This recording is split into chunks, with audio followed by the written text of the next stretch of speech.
أعوذ بالله من الشيطان اللعين الرجيم. بسم الله الرحمن الرحيم. الحمد لله رب العالمين، والصلاة والسلام على خاتم الأنبياء والمرسلين سيدنا ونبينا محمد وعلى أهل بيته الطيبين الطاهرين.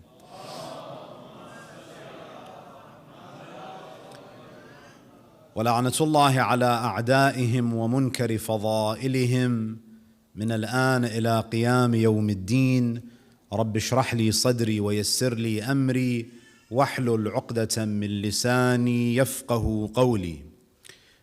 Respected scholars, elders, brothers and sisters, Assalamu alaikum wa rahmatullahi wa barakatuh. I'd like to begin by extending my warm greetings to you on this evening as we celebrate the birth of our beloved 8th Imam, Imam Ali ibn Musa al-Ridha, salawatullahi alayhi.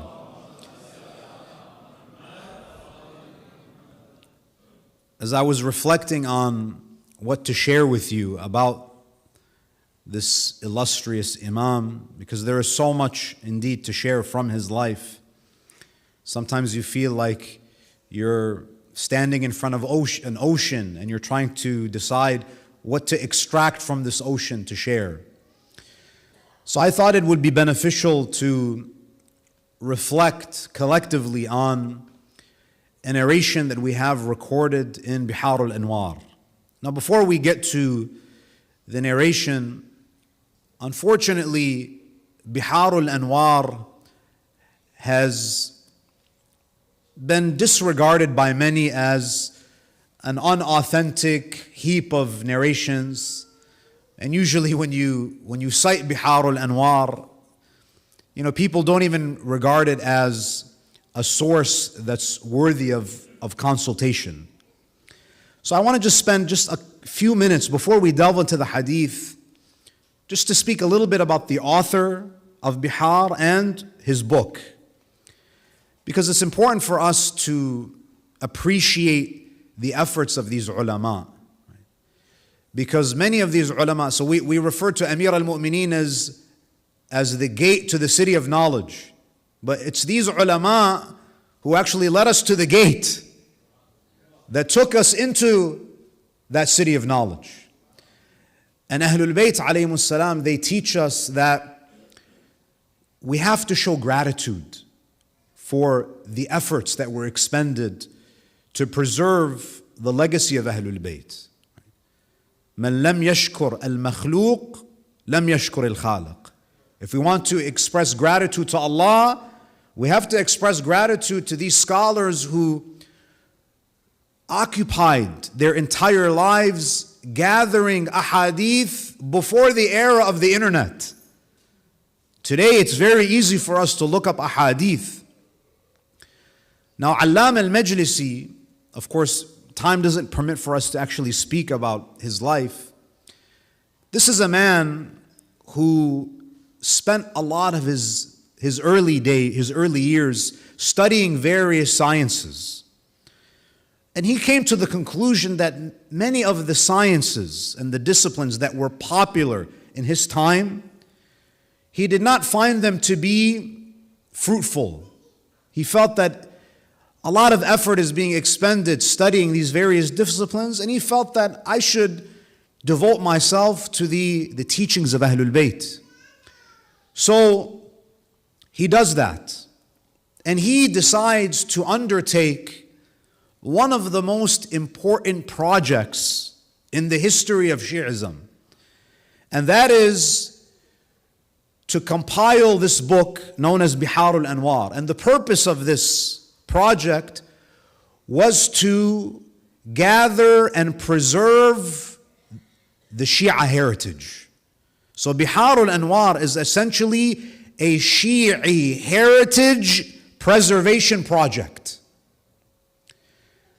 Now, Allam al-Majlisi, he was living during the Safavid dynasty. And he was very respectful. He was a very reputable, high caliber scholar. So much so that he ascended to the rank of Shaykh al-Islam. So he had backing and support from the Safavid dynasty.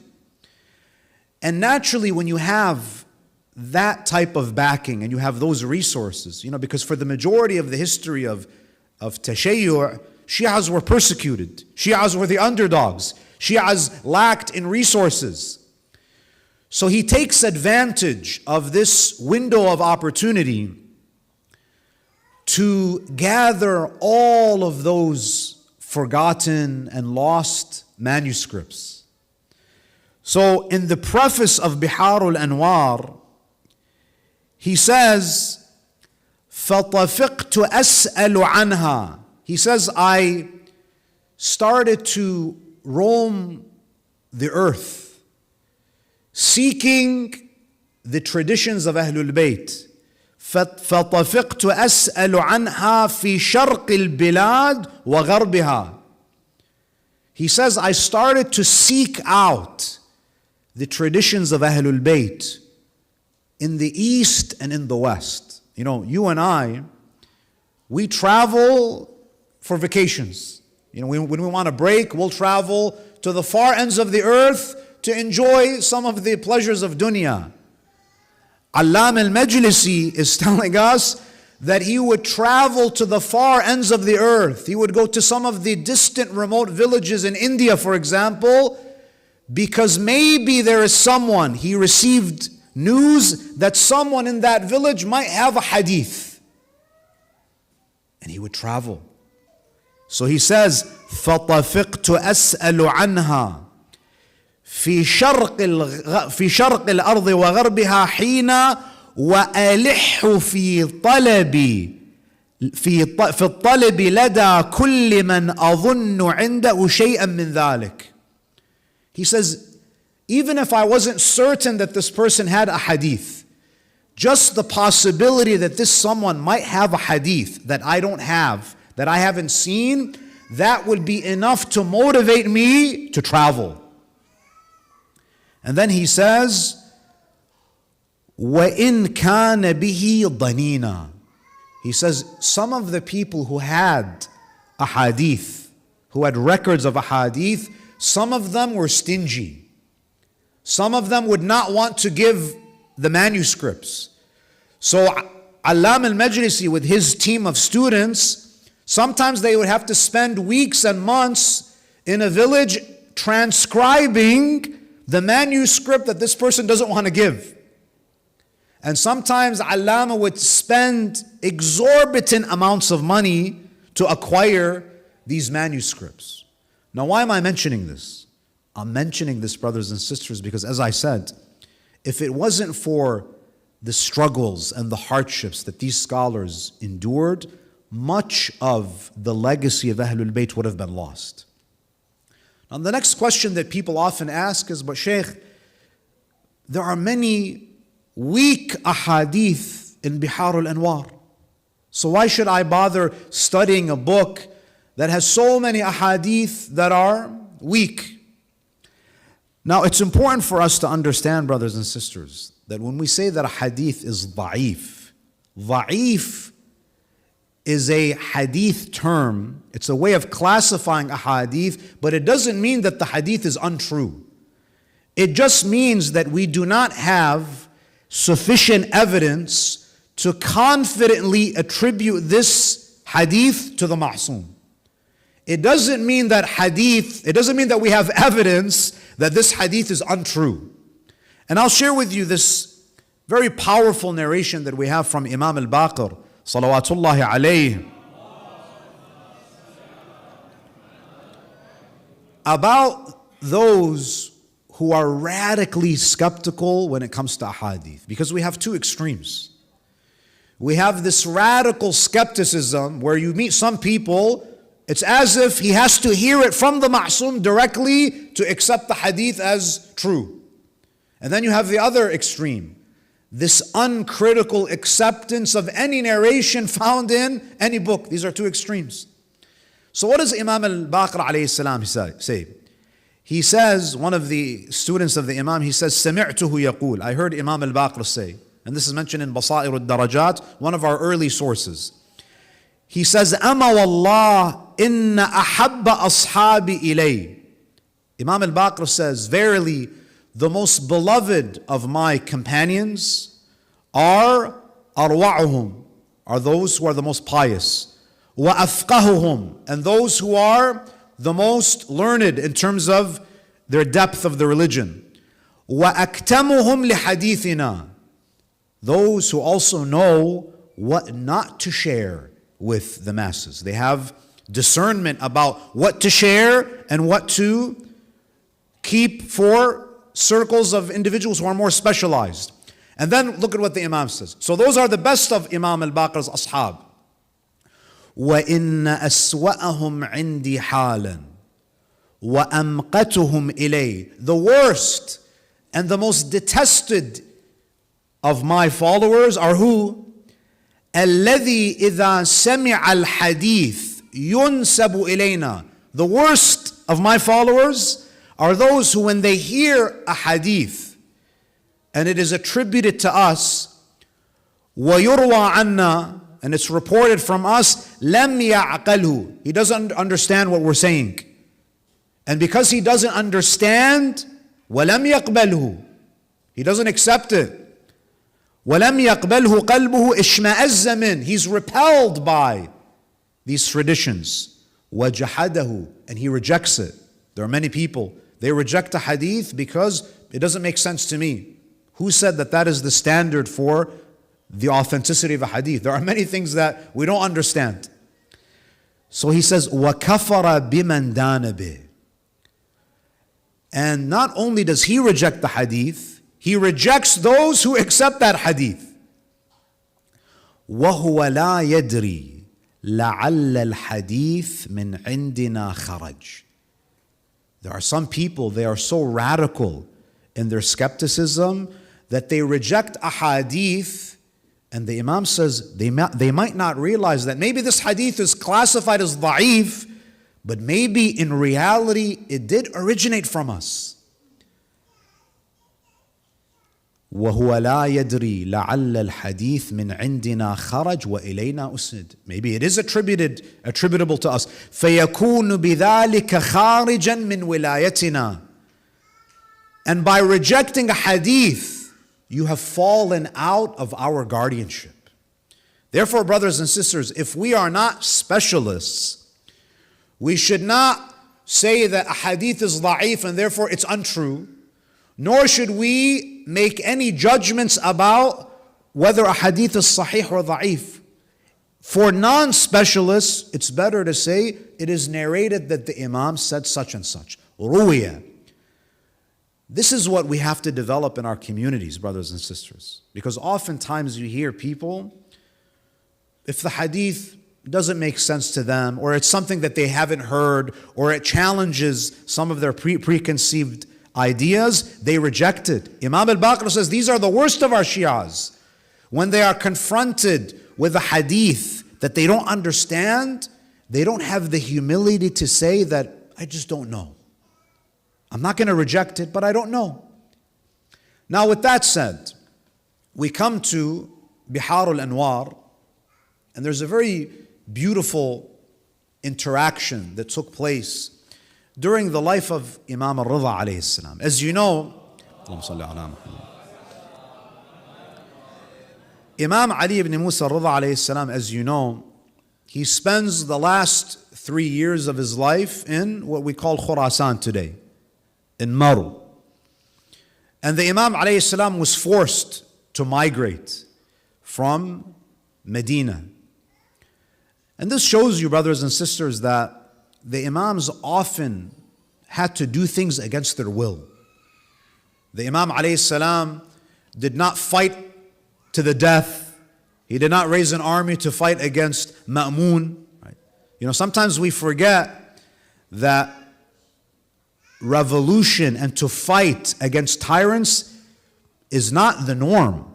It's the exception, because oftentimes we don't have the resources, we don't have the foot soldiers. There are many things that prevent us from rising up.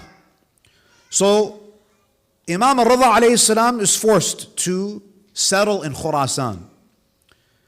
Now, there's a narration that says there was a group of Shia who go and visit Imam Al-Ridha when he's in Khorasan. So Allam al-Majli, he says, لما جعل المأمون إلى علي بن موسى الرضا ولاية العهد, when Imam Al-Ridha became the heir apparent of Ma'mun, and of course he accepted with conditions that he would not be involved in the affairs of the government. دخل عليه آذنه. Imam Al-Ridha now is in the court of Ma'mun, and his guard, the Imam had a guard, he comes in and he says to the Imam, وَقَالَ إِنَّ قَوْمًا بِالْبَابِ يَسْتَأْذِنُونَ عَلَيْكَ. There are some people that are here to see you. Who are these people? يَقُولُونَ نَحْنُ شِيعَةُ عَلِي. So Imam is in the court of Ma'mun, a group of people who introduce themselves to the guard as the followers of Ali ibn Abi Talib. They want to meet with Imam Al-Ridha. Look at what Imam Al-Ridha alayhi salam does. فَقَالَ عَلَيْهِ السَّلَامِ أَنَا مَشْغُولٌ فَاصْرِفْهُمْ. Imam Al-Ridha alayhi salam, who we know is Al-Imam Al-Ra'uf, the kind, the accommodating Imam. These are people who are traveling. And usually if people have traveled to meet with you, you give them an audience. Imam says, I'm busy, send them away. Don't send them in, send them away. So the guard goes and he sends them away. He says, Ali ibn Musa al-Ridha is busy. فَصَرَفَهُمْ. So what do? This group of Shia, they say, okay, Imam Al-Ridha alayhi salam, he was busy. He's busy today. We'll come back tomorrow. It's no big deal. فَلَمَّا كَانَ مِنَ الْيَوْمِ الثَّانِي جَاءُوا. They came again the next day. They go to the guard and they say, we are the Shia of Ali. We want to meet Imam Al-Ridha. وَقَالُوا كَذَلِكَ فَصَارَفَهُمْ. Imam again, he turned them away. Second time. The narration says, إِلَىٰ أَنْ جَاءُوا هَكَذَا يَقُولُونَ وَيَصْرِفُهُمْ شَهْرَيْنِ. They didn't just come 2 times. For 2 months, every single day they would come, request a private audience with Imam Al-Ridha, and Imam would decline. He would decline to meet with them. So for 60 days, the Imam turns them away. ثُمَّ أَيْسُوا مِنَ الْوُصُولِ. You know, when you get rejected 60 times, you start to lose hope. So they became hopeless. They lost hope in having the chance to meet Imam Al-Ridha alayhi salam. وَقَالُوا لِلْحَاجِبِ. And they said to the guard, قُلْ لِمَوْلَانَا. They say to the guard that, send a message to our master. Tell our master, إِنَّا شِيعَةُ أَبِيكَ. Ali ibn Abi Talib, that just remind him again. Are you telling him who we are? We are the Shia of his forefather, Ali ibn Abi Talib. وَقَدْ شَمِتَ بِنَا أَعْدَاؤُنَا فِي حِجَابِكَ لَنَا. Go and tell Imam Al-Ridha that the enemies of Ahlul Bayt are now mocking us. They're taunting us. They are now rejoicing over the fact that the Shi'as, these Rafidis, they want to meet with their Imam, and even their Imam doesn't want to meet with them. This is the propaganda that they wanted. So these Shi'as, they tell the guard that go tell the Imam that he's put us in a very awkward situation, that our enemies are rejoicing. وَنَحْنُ نَنْصَرِفْ هَذِهِ الْكَرَّةِ. That this is the last time we're going to come. We're going to go back to our village.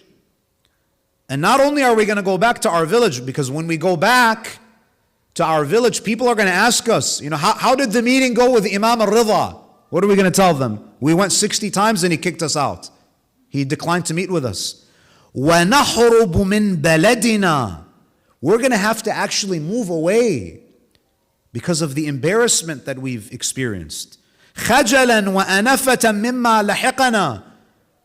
Because news is going to spread that we came and you declined to meet with us. Not once, not twice, not 10 times, 60 times. So the guard goes and he passes this message to Imam Ali ibn Musa al-Ridha alayhi salam. فَقَالَ Ali ibn Musa al-Ridha.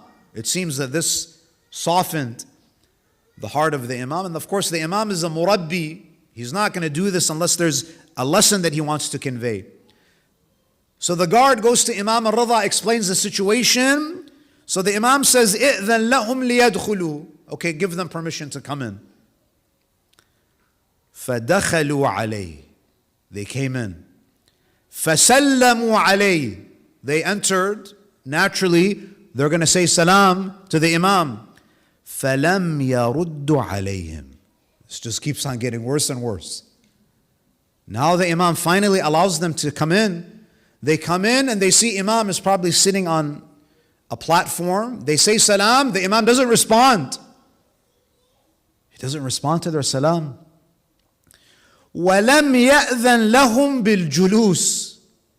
Usually when you have guests, especially guests who are visiting you from far regions, they say the Imam didn't reply to our salam and he didn't even permit us to sit.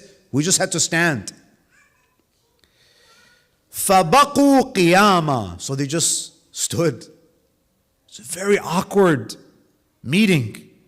فَقَالُوا يَا ابْنَ رَسُولِ اللَّهِ ما هذا الجفاء العظيم والاستخفاف بعد هذا الحجاب الصعب. They say to the Imam that, what is this coldness that you are showing to us? This disregard.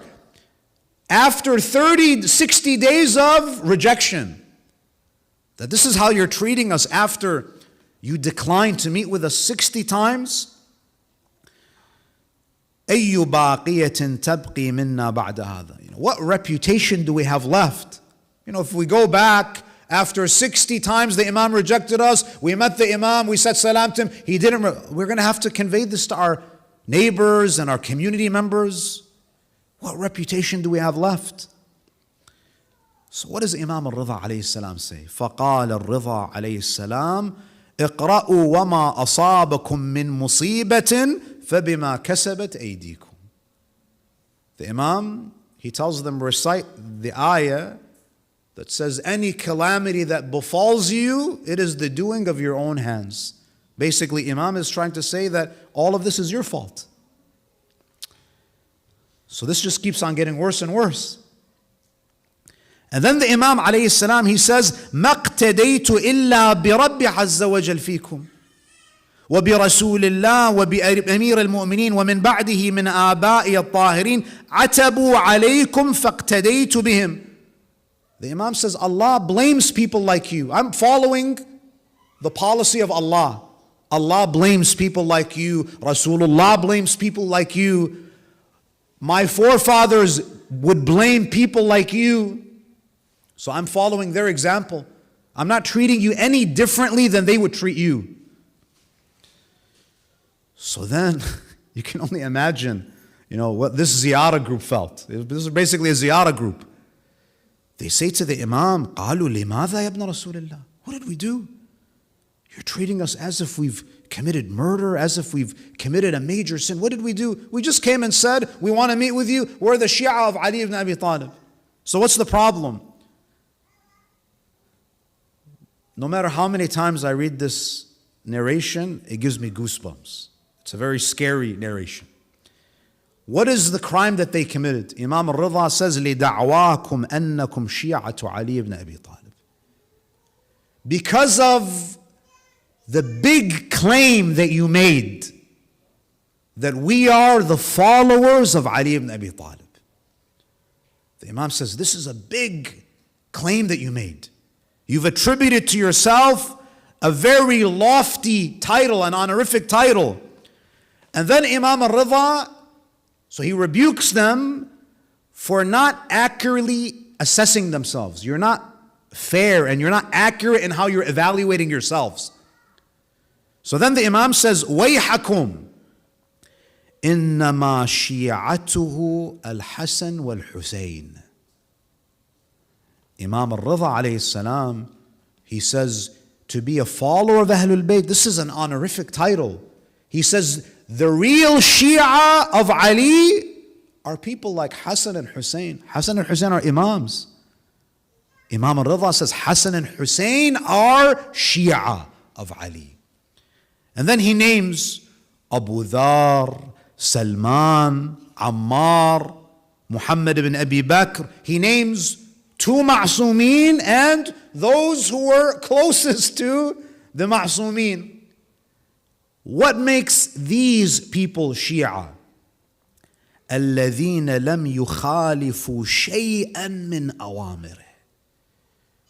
These names that Imam Al-Ridha shares, he says these people, they can rightfully call themselves Shia because they have never disobeyed any instruction from Ali ibn Abi Talib. Not a single instruction did they disobey. وَلَمْ يَرْكَبُوا شَيْئًا مِّن فُنُونِ زَوَاجِرِ. And they never did anything that Ali prohibited them from doing. فَأَمَّا أَنْتُمْ. But as for you people, إِذَا قُلْتُمْ إِنَّكُمْ شِيعَةُ. If you say that you are his Shia, وَأَنْتُمْ فِي أَكْثَرِ أَعْمَالِكُمْ لَهُ مُخَالِفُونَ. How can you call yourselves followers of Ali when the majority of your actions do not align with the teachings of Ali? Why are you claiming to be something that you're not? You know, look at how stern Imam Al-Ridha is when it comes to these issues. When you call yourself Shia of Ali, you automatically become a representative of their madhab. Now when I read this, I wonder, if Imam is this strict with people who call them Shias of Ali, what would the Imam say about people who are claiming to be the ulama of the Shia without qualifications? What would the Imam say about people who have put themselves in a position where they are the teachers of the Shia? So then the Imam alayhi salam continues, and he says that the majority of your actions do not align with the teachings of Ali. مُقَصِّرُونَ فِي كَثِيرٍ مِّنَ الْفَرَائِضِ. You fall short in fulfilling many of your obligations. مُتَهَاوِنُونَ بِعَظِيمِ حُقُوقِ إِخْوَانِكُمْ فِي اللَّهِ. The Imam says you take very lightly the great rights that your brothers and sisters in faith have over you. The Imam mentions حقوق الناس, the حقوق of your brethren. And then the Imam says, وَتَتَّقُونَ حَيْثُ لَا يَجِبُ التَّقِيَّةِ. You observe taqiyya in situations where you shouldn't be showing taqiyya. You hide your faith when this is a situation where you should show your faith, demonstrate your faith. وَتَتْرُكُونَ التَّقِيَّةِ حَيْثُ لَا بُدَّ مِنَ التَّقِيَّةِ. You say things and you don't observe taqiyya in situations where you need to be cautious. You're too reckless. فَلَوْ قُلْتُمْ إِنَّكُمْ مُوَالُوهُ وَمُحِبُّوهُ. If you came 60 days ago and you say that we are the lovers of Ali, we believe in the guardianship of Ali, the Imam alayhi, and we love those who love Ali, and we distance ourselves from those who have enmity towards Ali, لَمْ أُنْكِرْهُ مِنْ قَوْلِكُمْ. The Imam says, I would not have had any issue if you came and just introduced yourselves as lovers of Ali. But you did not do that. You attributed to yourself a very high position. You people came as if this is a ziyarah group of Salman al-Farisis. So the Imam alayhi salam, he says, وَلَكِنْ هَذِهِ مَرْتَبَةٌ شَرِيفَةٌ. To say that I am a Shi'i of Ali, Imam says this is a very noble status that you've attributed to yourself. ادعيتموها إن لم تصدقوا قولكم بفعلكم. You should not make such claims unless your claims are aligning with your actions. So the Imam rebukes them for this. So what do? قالوا يا ابن رسول الله فإنا نستغفر الله وَنَتُوبُ إِلَيْهِ مِنْ قَوْلِنَا. They ask Allah to forgive them. They do istighfar. For what? For falsely claiming to be Shia. Know your place. You're lovers. You aspire to be Shia, but don't claim to be something that you're not. بَلْ نَقُولُ كَمَا عَلَّمَنَا مَوْلَانَا. And they say, we say exactly what you teach us. That we are your lovers. We believe in the guardianship of Ali. We love those who love Ali. We distance ourselves from those who have enmity towards Ali. After they make their istighfar, the Imam says what? فَمَرْحَبًا بِكُمْ يَا إِخْوَانِي. Imam changes his tone. This is what the Imam wants. Imam wants us to be honest with ourselves. Because if we put ourselves in the positions of the representatives of the madhab, because that's what it means. When you say, I'm a follower of Ali, that's it. People will look at you as the representative of their teachings. And if you mess up, Allah will hold you responsible for turning people away from the madhab of Ahlul Bayt. It's a serious position. So the Imam, when they acknowledge their mistake, and they humble themselves, and they put themselves in their true positions, the Imam says, welcome. Welcome, O my brothers. Wa ahla wuddi, O my beloveds. Imam calls them my beloveds. Irtafi'u, irtafi'u, irtafi'u. He welcomes them up onto the platform that he's on. فَمَا زَالَ يَرْفَعُهُمْ حَتَّى أَلْصَقَهُمْ بِنَفْسِهِ. The narration says the Imam welcomed them. He embraced them and he was hugging them such that his body was pressing against their bodies. He was hugging them so affectionately. ثُمَّ قَالَ لِحَاجِبِهِ. Imam Al-Ridha then turns to his guard and he said to him, كَمْ مَرَّ حَجَبْتَهُمْ. How many times did you turn them away? The guard said, "60 marra." Oh Imam, I turned them away 60 times. The Imam says to his guard, فَاخْتَلِفْ إِلَيْهِمْ 60 مرة متوالية. He says to his guard, I want you to go to their village 60 consecutive times. I want you to pay them 60 visits on my behalf. And do what? فَسَلِّمْ عَلَيْهِمْ. When you go, greet them. وَأَقْرِئْهُمْ سَلَامِي. And send my personal salam to them 60 times.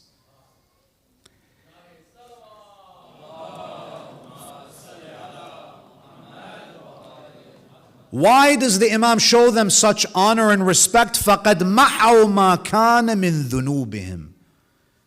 Because that humility that they showed and that repentance that they made, it wiped away all of their past sins. وَاسْتَحَقُّوا الْكَرَامَةَ لِمَحَبَّتِهِمْ لَنَا وَمُوَالَاتِهِمْ. Because of their love for us and because they have accepted us as their leaders, Allah has honored them and they deserve to be honored. وَتَفَقَّدْ أُمُورَهُمْ. Go, because I turned them away 60 times, go and ask if they need anything. Look after their affairs. Financially support them. Take care of them. Imam Al-Ridha alayhi salam, because they came to his gate 60 times, the Imam says, I'm going to repay you for those visits. And therefore, brothers and sisters, Imam Al-Ridha alayhi salam is that kind, compassionate Imam. Now many of us, we might not be able to go to his gate in Khorasan, but we say to the Imam, "Oh Imam, for every salam that we convey to you, we want you to reciprocate that salam. For every ziyarah that we make, we want you to also reciprocate that ziyarah. When we are in our graves, when we are in Alamul Barzakh, when we're on the day of Jannah, we want you to reciprocate because you are that household of generosity. And we say to the Imam that we will also know our place. We will not exaggerate who we are. We will accept the reality that the overwhelming majority of us, we can only claim to be your lovers. But we will aspire to be your followers. But in the present moment, we're not Salman, we're not Abu Dhar. We haven't reached those ranks yet. And we are aware of that. But that is what we aspire to. So my dear brothers and sisters, the lesson here is that, yes, it is important to be truthful with others, but it's even more important to be truthful with yourself. بَلِ الْإِنسَانُ عَلَى نَفْسِهِ بَصِيرًا. We have to know ourselves. We should never claim to be what we are not. We should strive for excellence, but we should never attribute excellence to ourselves before we have actually achieved it. We ask Allah subhanahu wa ta'ala to bless us and guide us and illuminate our hearts with the teachings of Muhammad wa Ali Muhammad.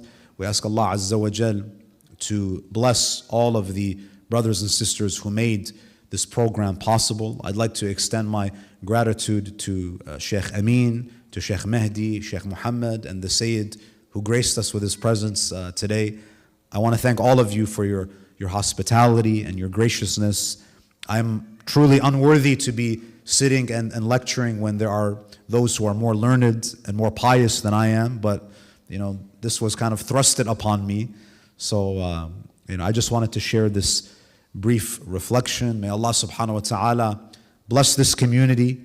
May Allah subhanahu wa ta'ala support all of your efforts. And I pray that this becomes a safe haven and a hub for the lovers of Ahlul Bayt. And I hope that over the years, this institution will also produce true Shia of Ali ibn Abi Talib. Wa akhir da'wana and alhamdulillahi rabbil alameen wa sallallahu ala Muhammadin wa alihi at-tahirin.